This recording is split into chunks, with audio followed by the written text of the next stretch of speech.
এবারে Asian specialised hospital and diagnostic centre প্রবাসের সংবাদ। আসসালামু আলাইকুম। আমরা সৌদি প্রবাসী। গত 3 দিন 4 দিন ধরে আমরা পরিবার প্রিয়জনদের সাথে আলাপ আলোচনা করতে পারতেছি না, কল দিতে পারতেছি না, ইন্টারনেট সংযোগ নেই, নাম্বারে কল দিলে কথা ঠিকমতো ক্লিয়ার বোঝা যায় না।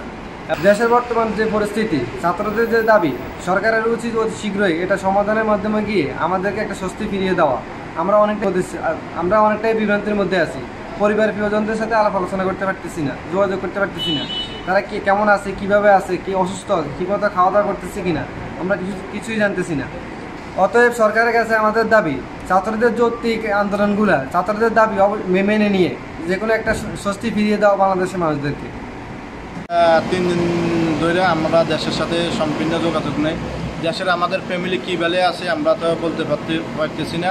এখন দেশে যে আন্দোলন হইতেছে, এই আন্দোলনে কি আমার ফ্যামিলি ভালো আছে না খারাপ আছে এটা তো আর আমরা বলতে পারতেছি না। আমরা প্রবাসে, আমরা এই রেমিটেন্স যোদ্ধা, আমরা দ্রুত যথাযথ এটা সুস্থ সমাধান চাই। সরকারের কাছে আমাদের একটাই আবেদন।